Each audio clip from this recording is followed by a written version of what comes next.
Good morning, everyone. How are we doing today? That is good to hear. I am, of course, John Mann, Director of Education for Lakeside, and I'm happy to introduce Chief Standing Bear. Standing Bear is known as a civil rights leader and hero of Nebraska and Native Americans. He is a man who changed legal history with his trial in 1879. And please welcome Chief Standing Bear, a chief of the Ponca tribe.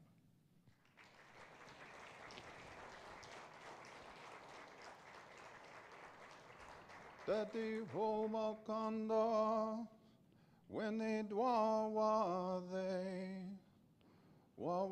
they are Daddy Hoiana, Heneoe. Daddy Homakanda, when they dwa they are Daddy Hoiana, Hene. Wawa de adadi hoiana hene. Wawa de adadi hoiana hene. Daddy ho wakanda winnie dwawa de. Wawa de adadi hoiana hene oe.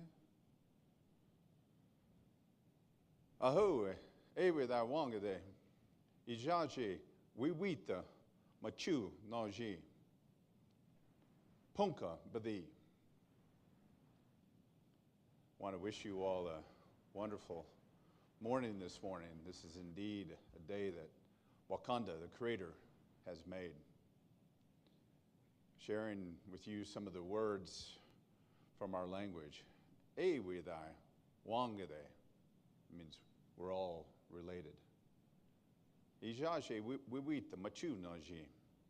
I carry the name of Standing Bear. In Kesebe, ton mongadon. Machu, ton mongadon. Come from the Bear clan of the people of the sacred head, Punka. And we come from the lands Nibadaska.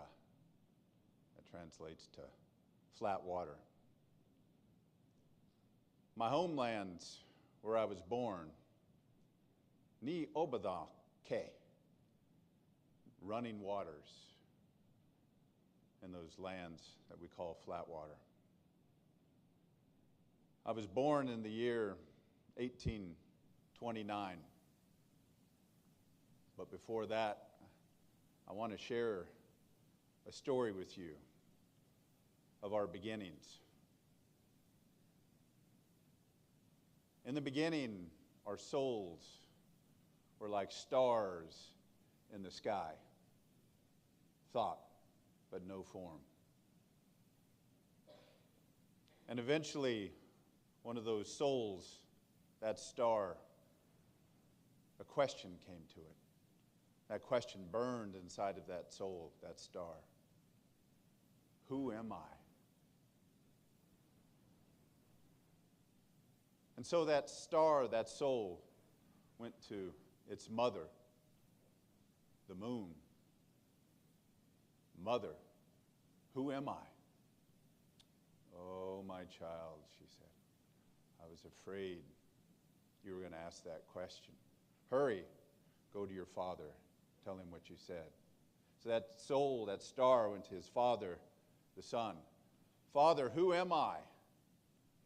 Oh, my child, he says, I'm afraid you were going to ask that. Be careful with that question, he admonished the star. For that question is the most important question that we have as a soul. But that star, that soul, just like us, souls here today, hard to keep a secret. And soon it spread, and 4 of them. Our people say that we come and go from heaven to here in 4s. And those 4 souls, by asking that question, who am I, embarked on the journey of the souls. Our heaven our homeland in the stars comes from the Seven Sisters constellation. through the dark rift of that river of souls, the Milky Way. They come here. And the first ones, when they landed here on Mother Earth, it was all water. And when the Creator put them here, they took the form of 4 animals. The turtle was the first one that asked that question, who am I? And there was a waterfowl and a deer and an otter. And when they landed on the watery planet here, they admired the form that Creator had given them. But already, just like us, their memories of what had happened before were fading quickly. All that remained for them were the teachings. Ugiki wade. Be good to one another. Be kind to one another. Help one another. They remembered that. We're all related. And they knew, neat, the wa'i, that water around them was life-giving. And they all admired the form that Creator had given them. That turtle noticed that the hard shell, its paws are webbed, made for water. It might move slow, but I'm powerful. That waterfowl noticed that it had wings, float on the water, those webbed feet, those wings could fly. Otter noticed this beautiful, beautiful fur and tail, powerful. Said, I can dive powerfully into the deep if I need to. But that deer, its hoofs, it was not made for the water. And it was getting worried, concerned. And those 4 souls, now animals, knew that they had to help the deer. Turtle took command, said, I'm going to dive down into the depths, see what I can find. I'm responsible for us being in this state. Commanded that waterfowl, that duck, fly big circles to all the 4 directions to see anything. Otter stayed and helped the deer. Turtle dove down as far as it could and came up. Vingay, nothing. Finally, that waterfowl came in and landed. There's nothing. Vingay.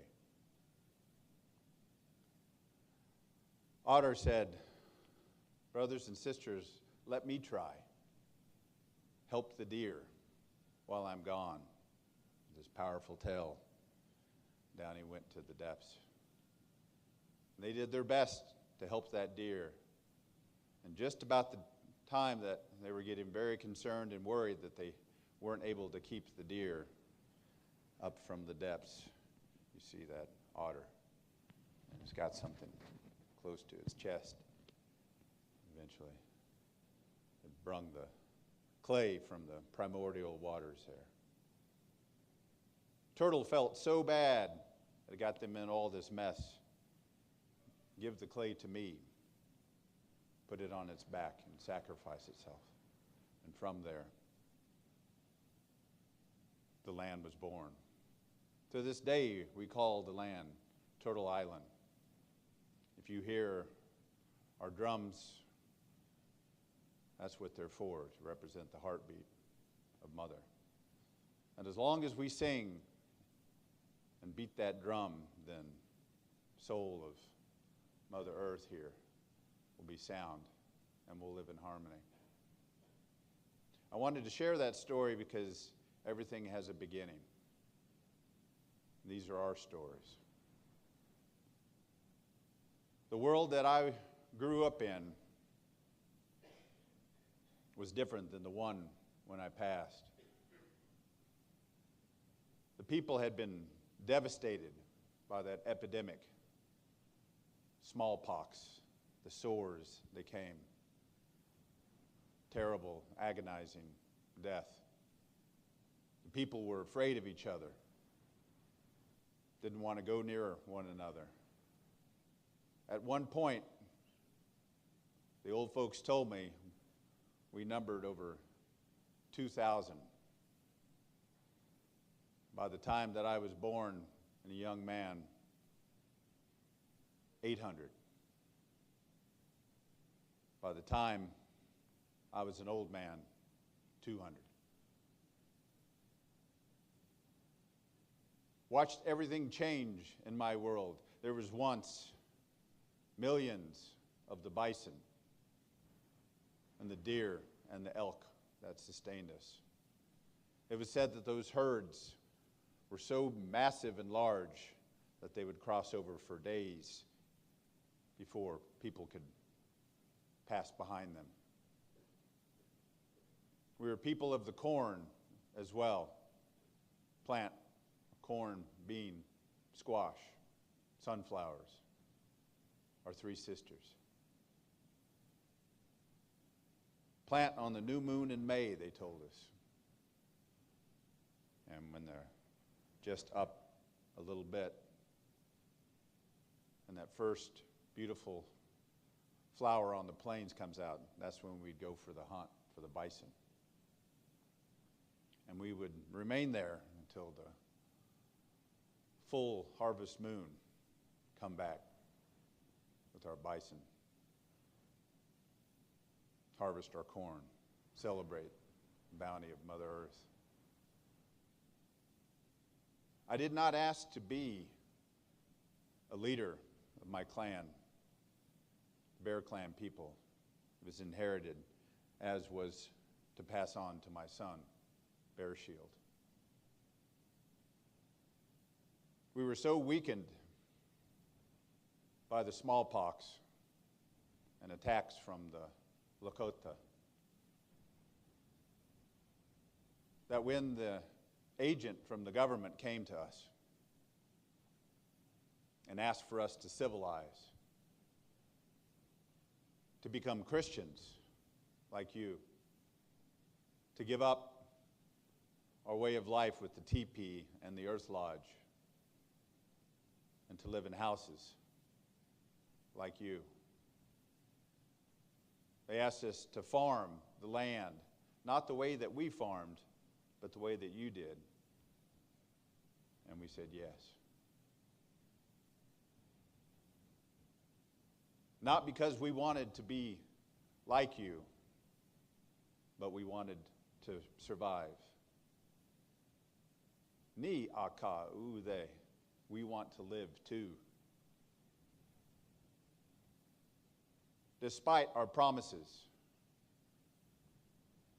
that were given to us by the United States to live peacefully, become Christians, become farmers, the United States government said they would protect us, but they did not. Our Lakota relatives from the north were angry with us for doing what the white man wanted us to do, to civilize, to give up our old ways, and they attacked us mercilessly. We were supposed to be protected by the U.S. military. Even they attacked us. 7th Cavalry from Iowa brutally attacked in horrible ways our women folk, shot, killed some of them.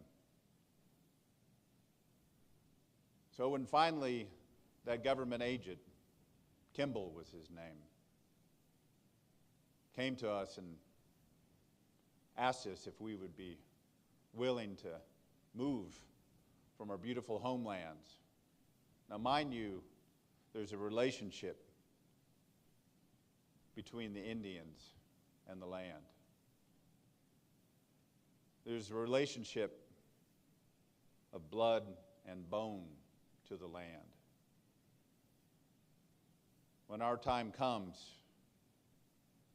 no fire, they want us to be laid into the ground so that our blood and bones go in to the mother.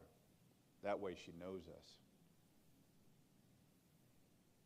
Where those bones and the blood is in the ground, there should be a continuance, a relationship between the people and the land. When it comes my time to go, I told my family, I want my bones to be with the bones of my ancestors. That's very important to us.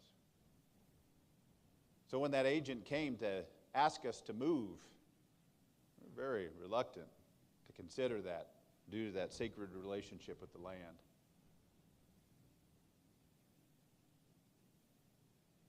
The language is different. Treaties, I did not learn to write in your language. We were confused. I thought they were discussing moving us to our relatives, the Omahas, not far away, share the land with them. As a matter of fact, they gave us land to plant our corn on. But that agent took all of us, clan chiefs, and our principal chief, White Eagle, and said, we want you to go look at this new home. And they put us on a train, steel horse. Down south we went to the land of the Quapaws, past the Konze people, the Wind Clan, our relatives. And we got there. They had moved the Osages, Wajaje, children of the Middle Waters, our relatives down there. And unlike our beautiful green rolling hills with lots of water, it was hot, rocky, miserable. When we got there, we told that agent, no. We don't want to be here. Our corn, bean, squash, it's not going to grow here. You told us the Great White Father gave us a choice in this, that we could say no. We're saying no. We want to return to our homelands. He laughed at us and told us we needed to accept this new place, that it was our new home. We protested, said, put us back on that iron horse. Let us go talk to the Great White Father himself. He's the one who made this promise to us. Let us go talk to him. Agent said no. We continued to protest. And you know what he did? He made us walk back to our homelands in Nebraska. Instructions to those on that iron horse, that train, to not let us on. So we did. That was the first time. We went through the lands of the Otos there. I had a long ways to walk. By the time we got up there, moccasins wore out. We had to sleep in hay bales, beg for food. That agent was crafty. By the time that we returned home as leaders, our people were divided. Full bloods over here, mixed bloods here, and he had made them both different promises, divided our people. By the time we got home, they had assembled some kind of vote, not our way, to accept the terms of leaving. I don't think the people understood what was coming to us in this way.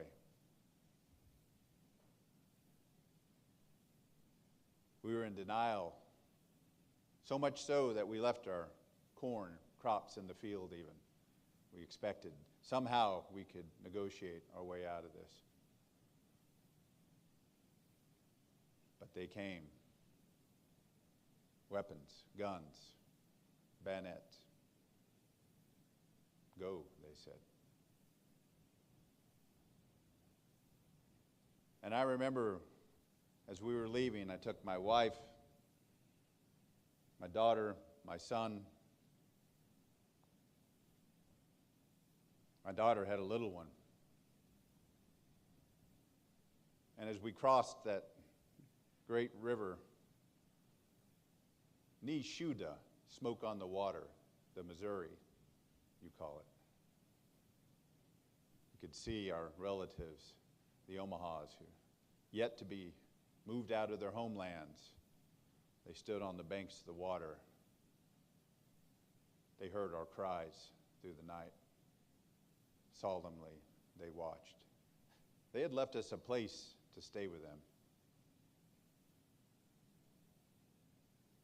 But if that smallpox wasn't enough to hurt us, that disease of the lungs, TB they call it, began to see it in our young ones and our elders. Not too long into that journey down south, first one passed away, a little girl, white buffalo calf girl. That's an important name in our teachings. A long time ago, there was a white buffalo calf that came to us, transformed itself into a woman. She brought the pipes, that is the way of our religion. Singing, she carried those pipes, taught us the way of the red road. Eventually, she said, someday I'll return. She turned back into that white buffalo calf and departed. So when we lost that child, it hurt. The military that was moving us had no pity on us, no empathy for those grieving parents. All they could do was turn to those white people in that little town, Neely they call it, and they begged them, please give her a proper burial, please. And they did. I heard that they kept doing it every year. They made homage to that young girl in her grave. They kept it nice and beautiful. Wakanda wai, Wakanda gakaga. God made us all. Those people saw the hurt in that family and honored it. That was the first of the deaths. And they kept coming. Somewhere in the land of the Konze, Kansas, you call it. That's where tragedy first struck for me and my family.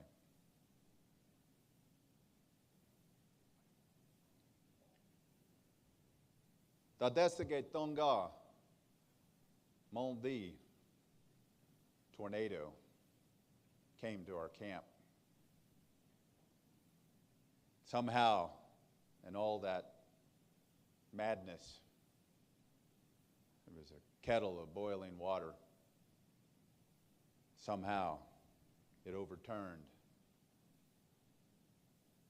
and it killed my granddaughter.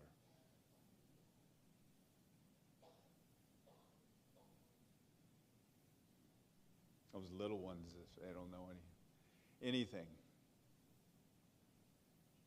Maybe she was better off than to see what was to come for all of us. But that sickness continued to plague us. Finally, we got to the end there. My own son, Bear Shield, was to take my mantle, my role, lead the Bear Clan people for the Ponca Nation, people of the Sacred Head. that disease of the lungs got him.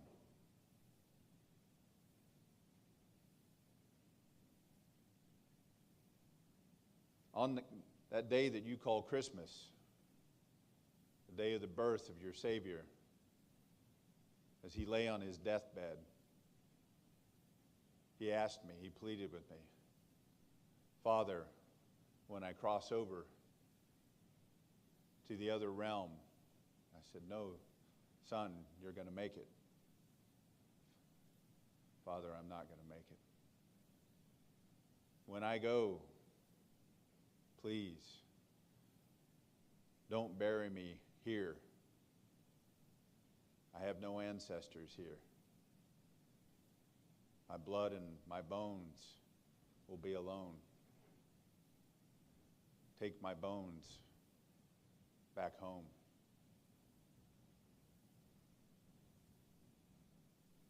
Bengay, he was gone.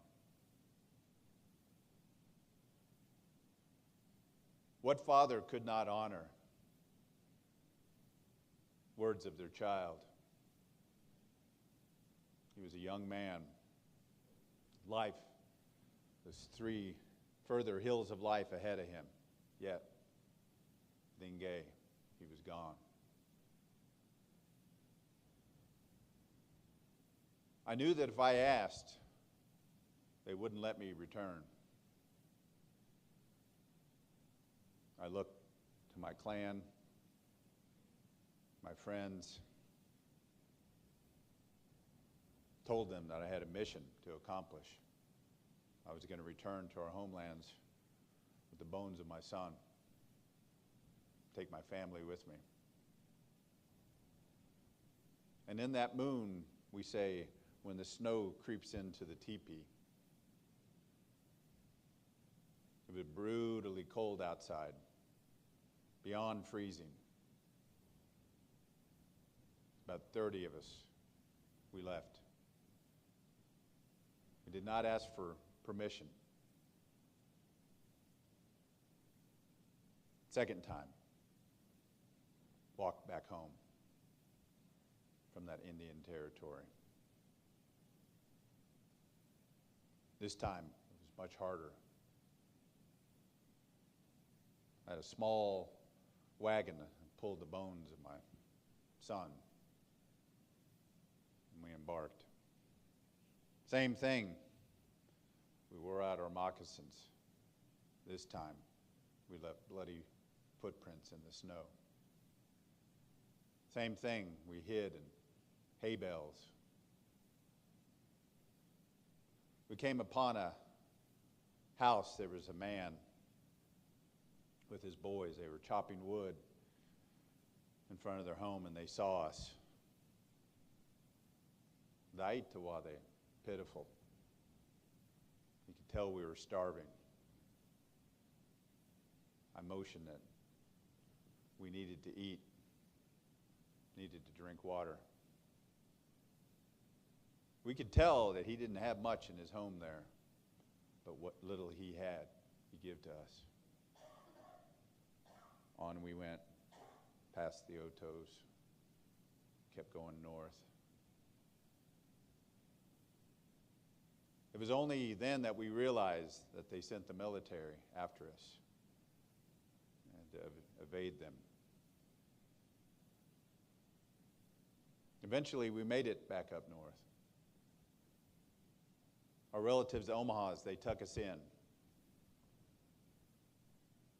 Even gave us a place to plant our corn. And that's when the military came for me. What did I do wrong? They said I was an enemy of the state, an insurgent.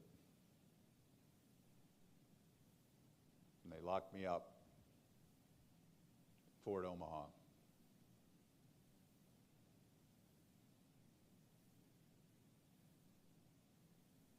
As time went along, my captors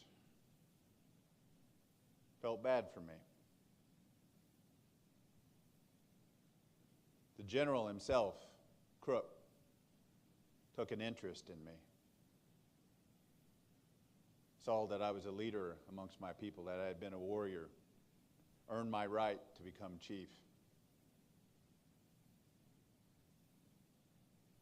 He even came down to my quarters, and I guess that didn't look real good to his men, that the general would come to visit a prisoner. He even installed a little door at his home in the back there by his office so that I could come in and visit. He wanted to hear my story, plight of my people. It was him who finally, against the wishes of his commanding officers, this is not right what they've done to you.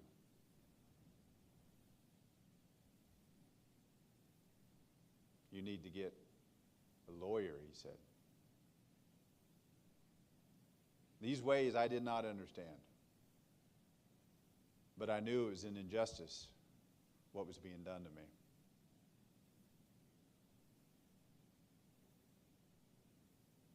And soon, that newspaper man, Tibbles was his name, came to me and documented my story and wrote further stories, more and more about what was happening to me.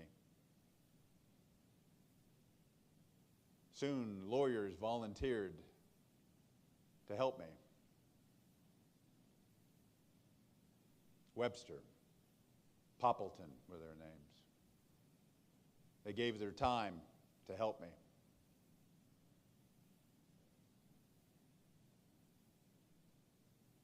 Ultimately,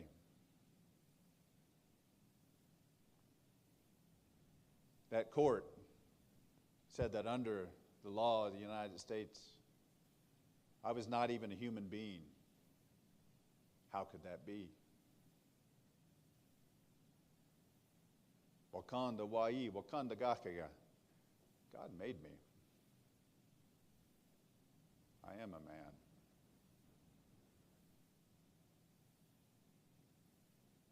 On and on and on, that trial went on. They accused me of lots of things, of covertly influencing my people to dissent. That somehow we asked to go down to Indian territory. Somehow by my leaving, that I was causing an insurrection amongst my people. All these lies. Day after day after day, stand up, combat these lies.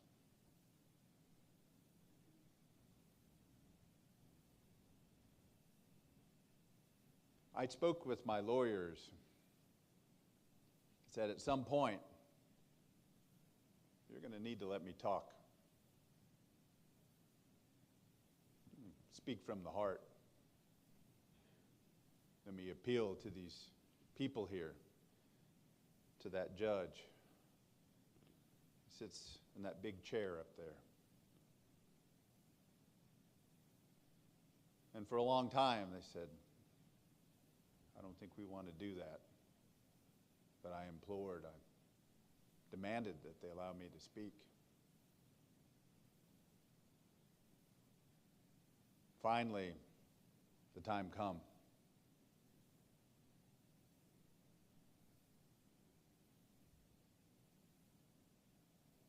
Took my blanket, put it on in the proper way, stood up in our way.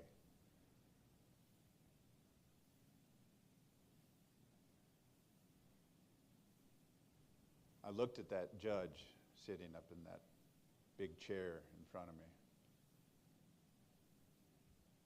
And I told him, this is the dream that I have over and over and over again. In my dream, I'm back home, Nebraska, the land of the flat waters, Neon Bada, Uke. It's fast-running waters. The rolling hills are all around me. Those fast-running waters are ahead of me. And I see the bluffs on either side. But in this dream, the waters are rising. Fast, terribly. I look to my children and my wife. My eyes, they scan, and I see over here a difficult but rocky path that rises up to the top of the bluffs. And I tell them, we are saved. I see a way out. Come with me. Children, my wife. And we begin to make our way up that difficult, rocky path. The water's rising behind us. And in my dream, as we make it up there, we get right close to the top. And if we can only cross over, we are saved. But in my dream, as we get there, each time, there's a man standing there. And if he tells me that I cannot pass, we must turn back around and succumb to the floods and be destroyed.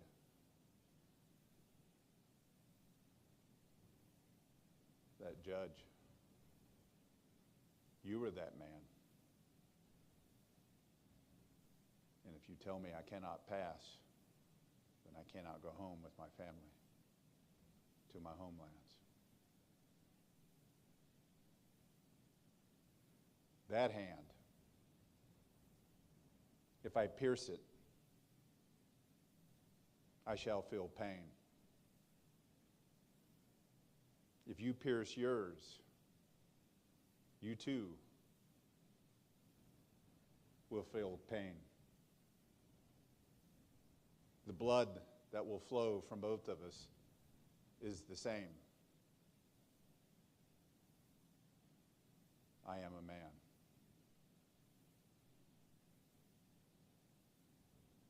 And with that, somehow, maybe I got to him. Somehow, they told me that we won. And that I was considered a man under the law of the United States.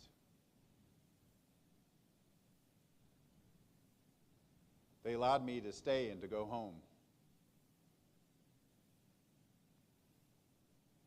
Got to plant my crops, grow old, return my son's bones to the lands where they should be, and was able to get myself home too. As long as the Creator had given me strength, we continued to tell that story. My translator, Inchta Momdi, Bright Eyes was her name.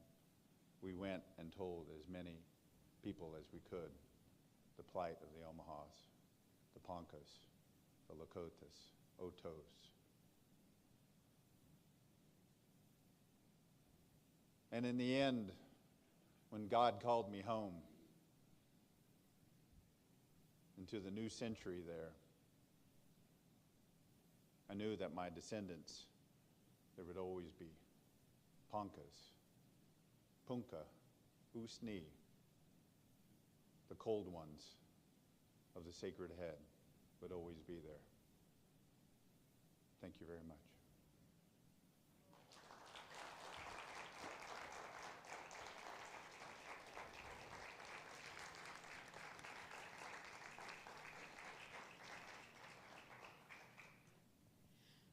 Ladies and gentlemen, thank you so much for joining us today. I want to introduce Taylor Keene. He's a lifelong member of the Omaha tribe, where he is also known by the name Bison Maine.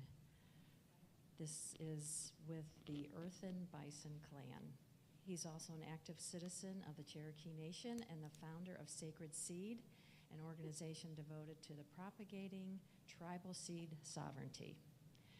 Taylor's a senior lecturer at the Hyder College of Business Administration at Creighton University. He holds a bachelor's degree from Dartmouth College and 2 master's degrees from Harvard, where he has served as a fellow in the Harvard Project on American Indian Economic Development. We're going to take questions from you, from the audience today, so let me know if you have a question and we'll give you the mic.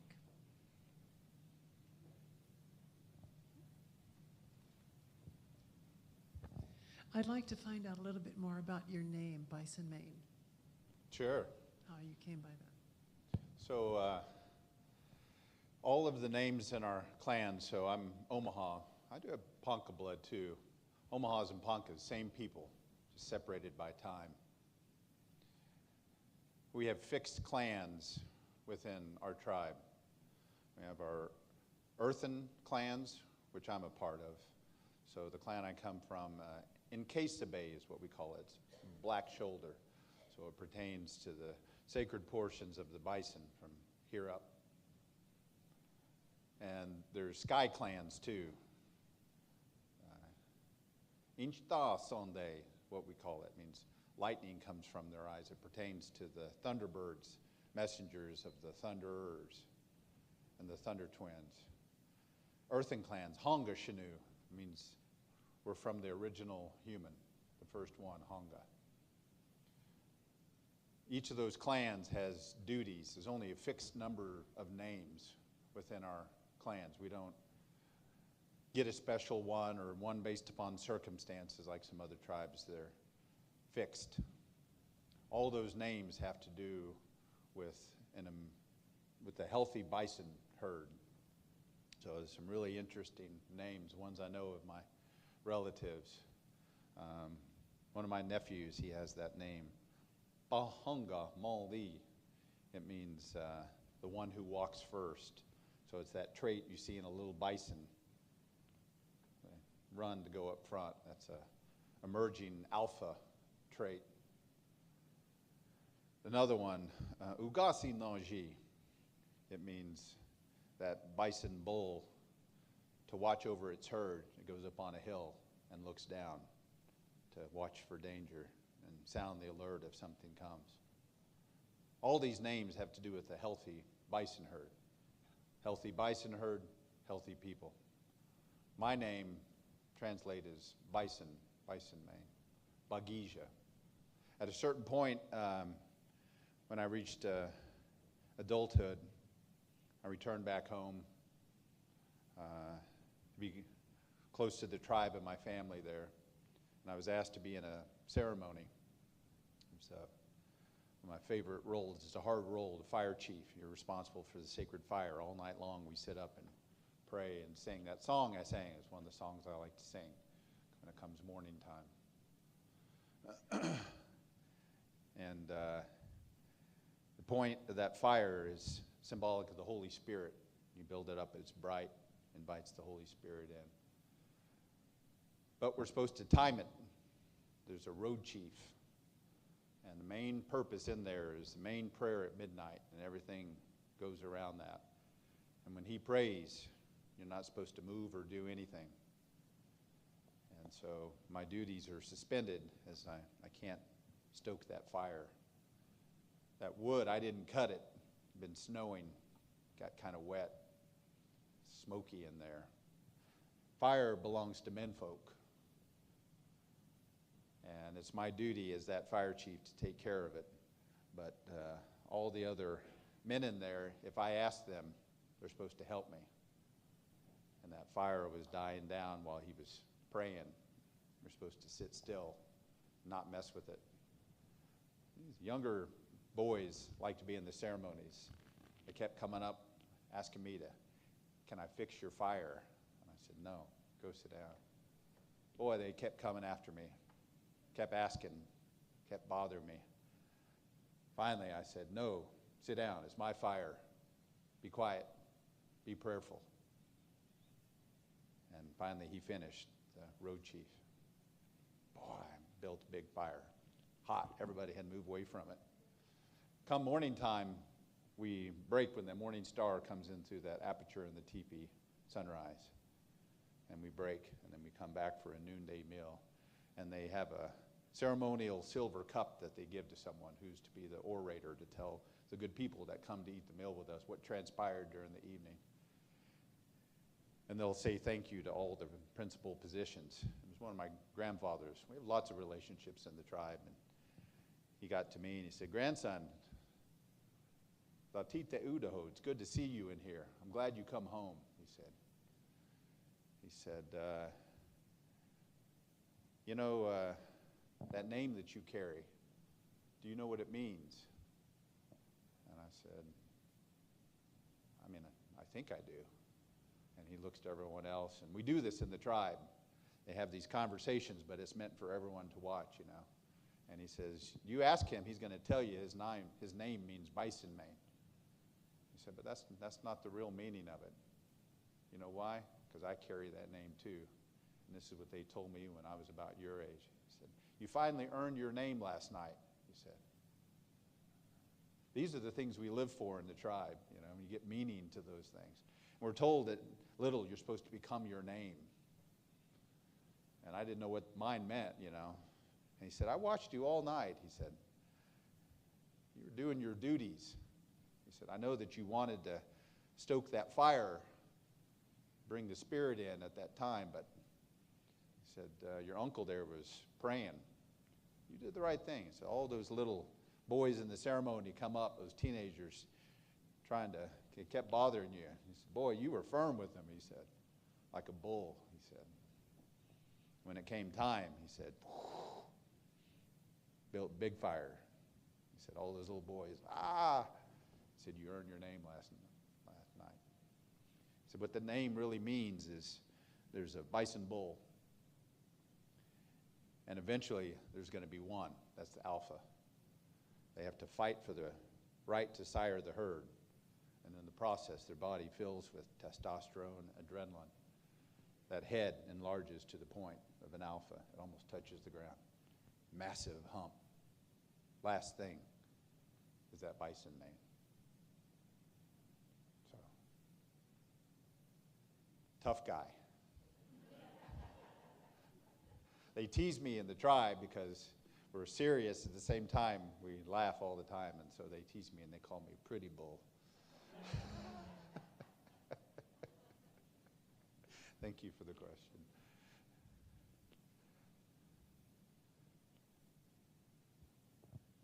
I wonder if you could talk about the struggle that Native Americans went through to achieve American citizenship and the difficulties that many have to vote today. Yes, that's a wonderful question. So Standing Bear was the first Native American under U.S. law to become a human being under the terms of the law. I know it sounds ludicrous, but you know, that's why they were able to deem him an enemy combatant. You know, we know that term from these days, but that's what they called all the Indians. And if they violated whatever the government wanted them to do, they put him in jail. So he didn't have any rights. What happened with that case was his lawyers actually applied for a writ of habeas corpus to return the body. You can only do that if you're a citizen. So that was the core of the case. Most of the tribes did not achieve citizenship for their own citizens until 1924. Matter of fact, it just, this week. So it's a very pertinent question at times. Some of the tribes, like my father's tribe, the Cherokees, we negotiated for citizenship with our treaties. And so in that case, it was the 1866 treaty, the reconciliation after Cherokees and the 5 tribes signed treaties with the Confederacy. We negotiated for citizenship then, but broadly to all the rest of the tribes wasn't until 1924. Even then, there weren't a lot of changes that enabled us to become more active. Today, you see indigenous peoples voting and being a lot more active. So things have come a long ways. I'm not sure if that fully answers your question or not, but very timely. 100 years this week. Yep. I have two questions. The first is almost more trivial, but if you could describe the symbolism of your clothing and your... I love this like question. Thank you. But I do have another question. Sure. In some 20 years before Standing Bear was born, there was a confederation of Native Americans in this part of the world, led by Tenskwamana and Tecumseh. Mm. Were your people aware of that happening at that time? I don't think they were part of it. I think they were too far west. But did they learn about the Tecumseh? That was the Shawnees, right? The Tecumseh? Shawnees, yes. Yeah, I mean, and the Wyandots and the Potawatomi and many others. But yeah, they're Algonquin speakers, and I don't know as much about that. There was, and that's a very powerful story, and that's one of the reasons I love to travel. Is I know tomorrow there's going to be a discussion tomorrow morning, 10:30 on the Trail of Tears, and I'm going to be as much of a student as you are. If you could go to that, I'm sure that they were aware of it to some degree. I know one that certainly affected the Plains tribes, the Siouan speakers, which the Omahas and the Poncas are a part of, had to do with the revitalization in the late 1860s to 1880s, known as the Ghost Dance, and that definitely impacted both groups. There was a series of sort of pan-Indian movements. I mean, I'm aware of the one with the Shawnees. I wish I knew more about it, but the Ghost Dance was sort of a pan-Indian religious movement, and there was a prophet. His name was Wavoka. He was a Ute or a Paiute. I can't remember exactly what, but it was inspired by the Potawatomi Dream Dance, which probably came from around these parts. And in it, they yearned for the world that had been before. And they had these powerful kind of buckskin shirts that they wore that were symbolic of that had symbolism on it. And through fasting and prayer, they would dance for days and days and days. And in that ecstasy, they would see the world that was before, and they wanted it to come back. Sadly, the United States government took that as a threat, and ultimately, at a place called Wounded Knee, they massacred over 300 elders, women, and children, while the menfolk were on a battle elsewhere.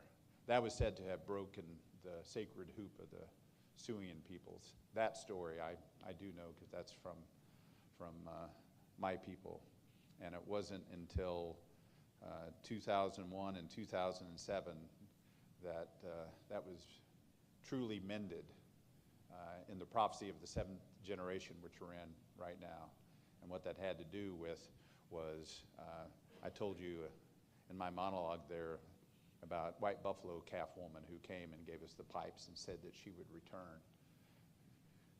And in 2001 was when the first albino bison calf was born.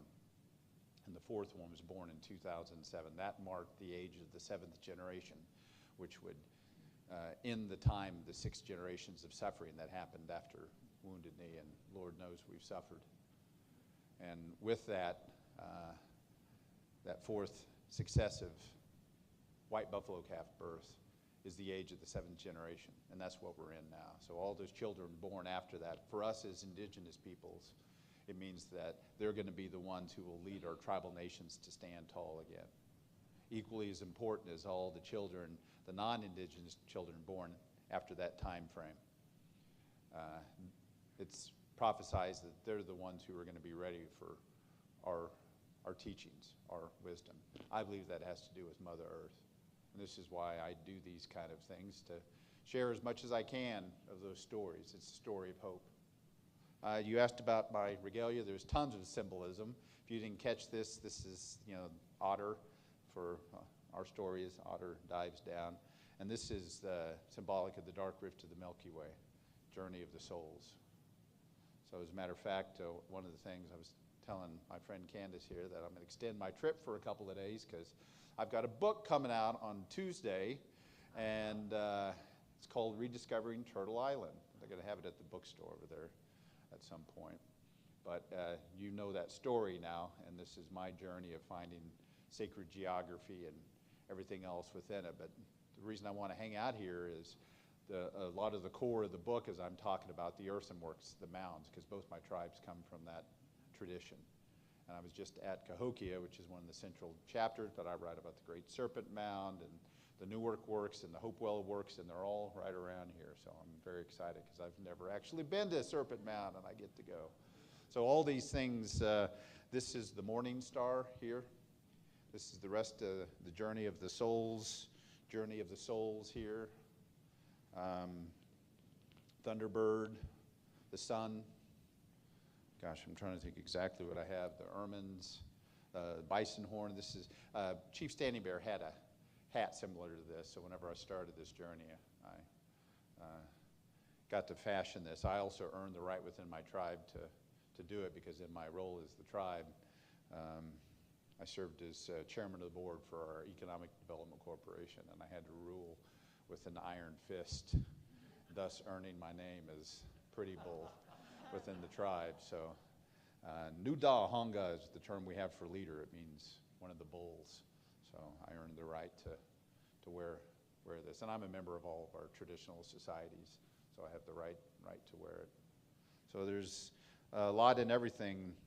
Thunderbird tails there, Thunderbird. I'm trying to think of what else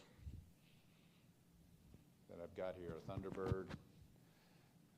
All of it's symbolic. Red and blue, sun and moon, has to do with our conception of, we're children of the union of sun and moon.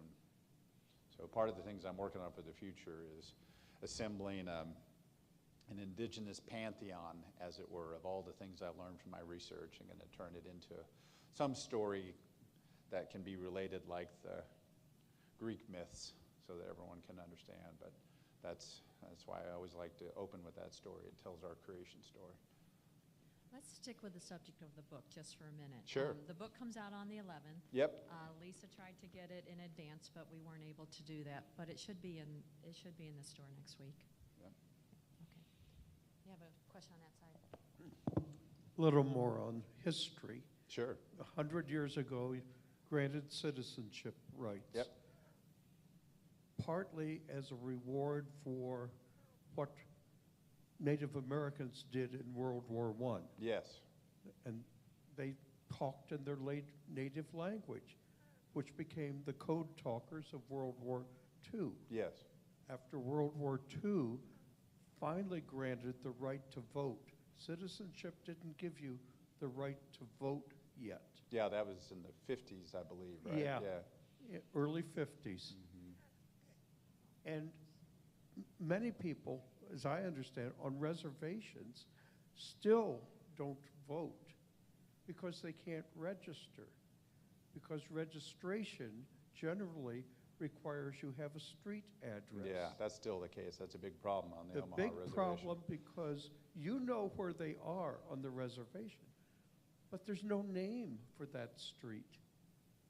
So we still have laws that make it almost impossible to participate for many Maybe Native that's Americans. what the gentleman's question was alluding to. I'm not sure. But yes, that's Yeah. still the case.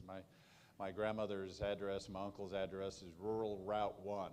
Exactly, which most of this country had as addresses 75 years ago even. Right. But now laws get written to still exclude Native Americans from voting. Yeah, matter of fact, we just had a gerrymandering case that went up through federal court on the Omaha reservation to recalculate what population would go into what area because it was discriminatory. It's 2024, and we're still fighting those battles for equal access to vote up there.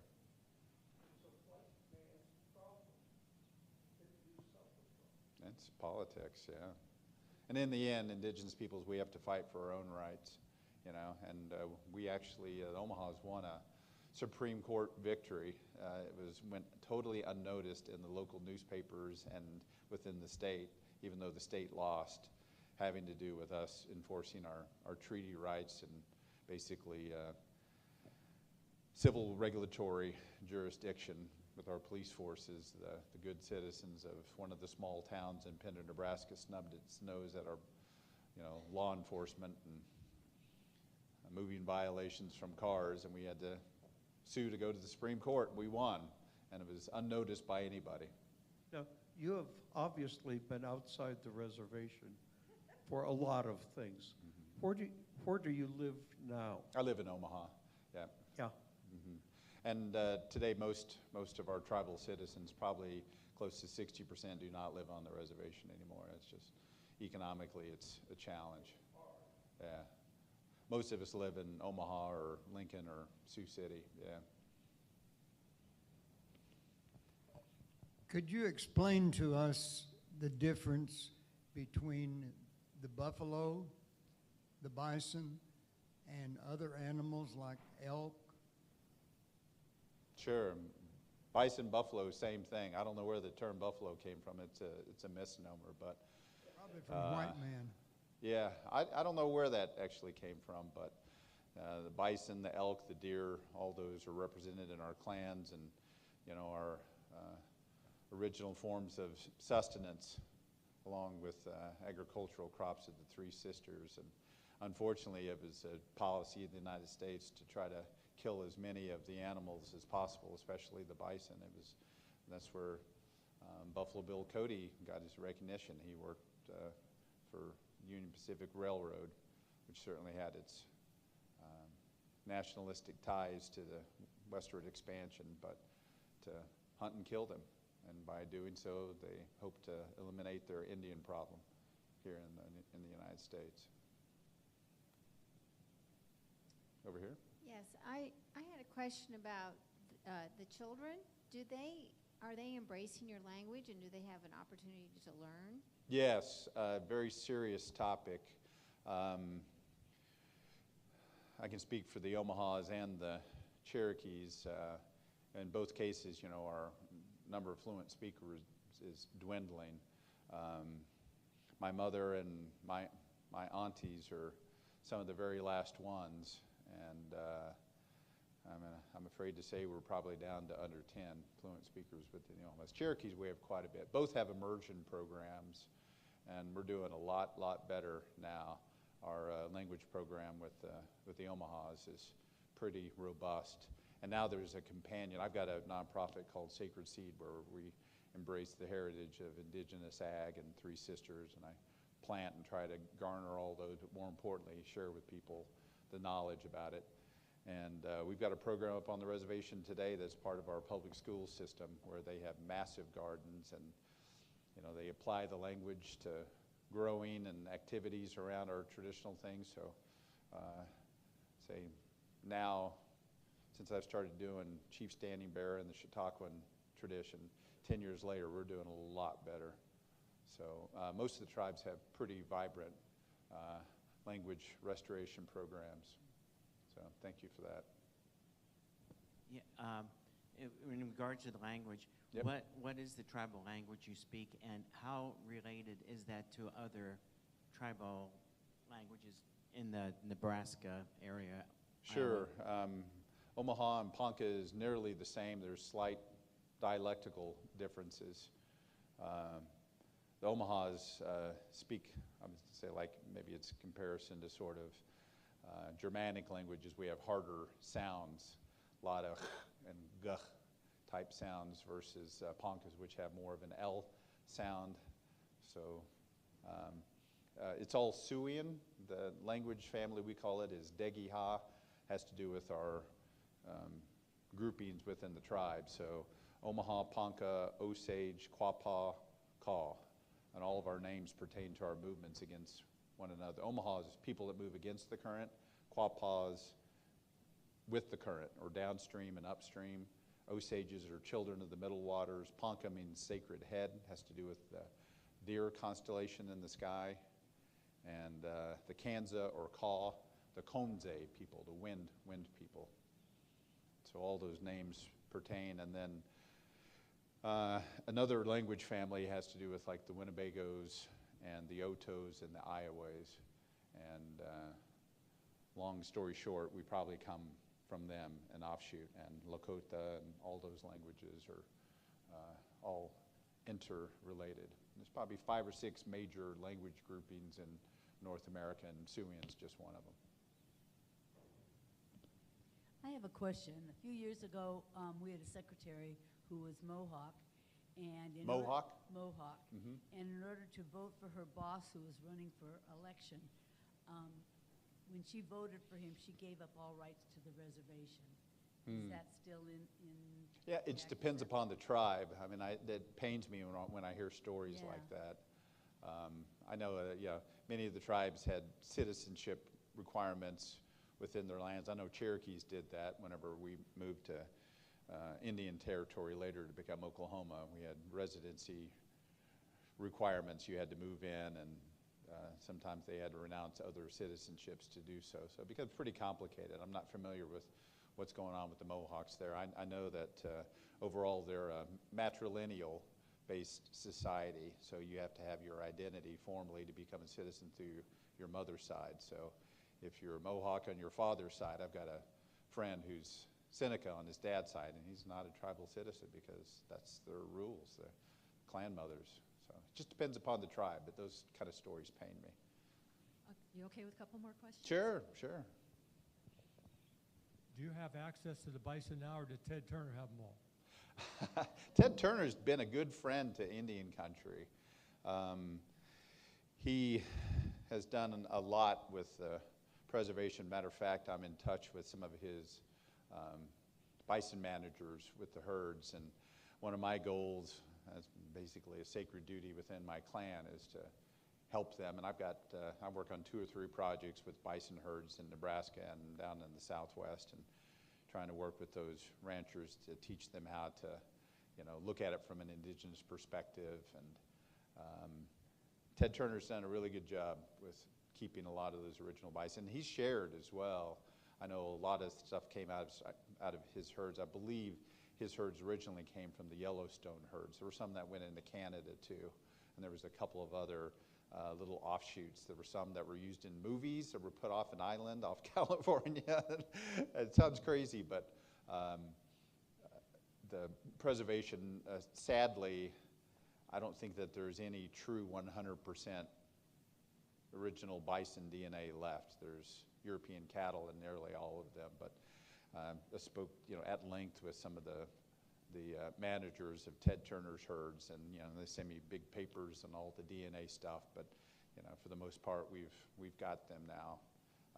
And a lot of the tribes, Omahas, Winnebagos, Cherokees, we all have our bison herds, and learning to bring them back and to use them. So yes, we have access, and we do a harvest every spring, and we just did that this year, and as much bison as people want in the tribe. And I've got relationships with bison ranchers all over the place. So I've got a freezer full of it. So thank you. Do you know of any resources or have done any research yourself on the correlations between the prophecies you talked about and the prophecy in the Christian Bible? I would say more often than not, our prophecies are shared this way. This is the way that I was taught to do it.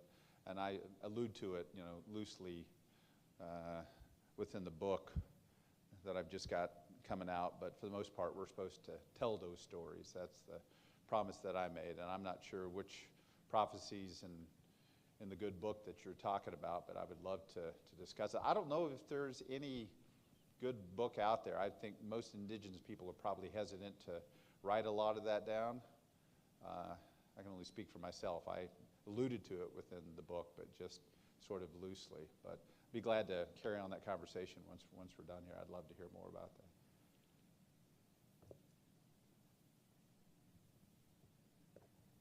Also, did your Western tribes, were they affected by the Indian school movement? Oh, yeah.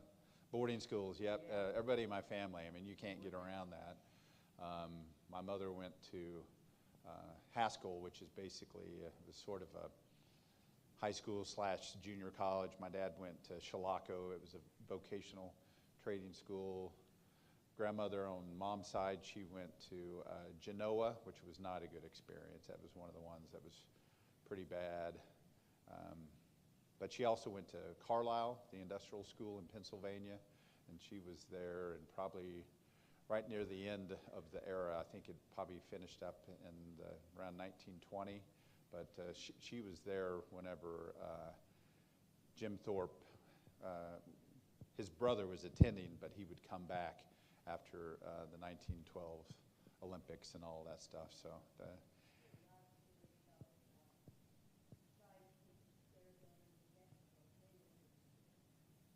Oh yeah, well the boarding schools went on until the 70s and the 80s in many cases. I know Riverside in Oklahoma went on until the mid 80s as a formal government boarding school, but most of them have been converted.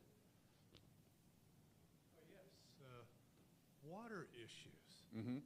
Obviously, Native Americans have the first claim to water rights, and that's... Not necessarily, Yeah, but well, maybe they should, but... they should, but yes, that's the legislation in most states in the Southwest is whoever was there first using the water had the first rights to the water. Is that an issue that's being pursued by Native Americans? I wish my father were still alive. He was one of the first Native American attorneys, and he was a water rights lawyer. He could answer that. I know it's very complicated. John Wesley Powell was one of the architects for the water system in the West, and if people had listened to him fully in his recommendations, I think we would have been better off. But it's become a major issue. I know that, at least in my neck of the woods, the Oglala Aquifer is owned by who owns the rights to it. And in many cases, Ted Turner has a lot of those rights in the Oglala Aquifer. So does the Mormon Church. They're the biggest institutional owners of the waters where I'm from. So I know it's very complicated. I wish I had a better answer. Yes, I have a niece who was just in Washington, D.C., and she said that that quote about "if I bleed" is there on a statue of standing there. Yes. Would you please reiterate why he's in a statue in the rotunda? Yes, that was my dear friend Ben Victor who carved that, and I got to help him do all the research and the interpretation down to the beadwork and everything else that is in that statuary. I'm not exactly sure why, other than hopefully the powerful story that I shared with you all this morning. I know that there is legislation constantly being worked on for the Ponca Trail of Tears, which of course is all around Standing Bear and his followers and family and clan, but they're trying to get formal recognition. But it's such a compelling, powerful story. I was not able to go and attend, but I got to help Ben design that beautiful statue. It's gorgeous. But thanks for bringing that up. I know a little bit about that. Just roughly, they removed 2 or 3 statues from the rotunda a couple of years ago, so they were searching for replacements. Oh, okay. I'm not sure which ones they took out or why or anything like that, but I know that I was glad to hear that. 2019 that Yeah, was that sounds about right. dedicated, yeah. Probably Nebraska, I would assume so. Yeah. I don't know for sure. I wish I knew more about that. Any more? One more question. One more question? Sure. Okay. I serve at your pleasure today, folks. Well, actually, I have 2. Okay? I love the double questions. Yeah. The first one, you keep referring to clan rather than tribe. Why is that? Because each clan is comprised, each tribe is comprised of clans. I see. And so most of them have at least 7. 7 seems to be the sort of sacred number. Some of them, Omaha's, we have 10, and that's complicated as to why, but those are our groupings, and that has to do ultimately with the rules of who can marry each other and to keep a healthy gene pool is what I would say is probably the purpose of all that. We can't marry within our clan. We have to marry outside of our clan.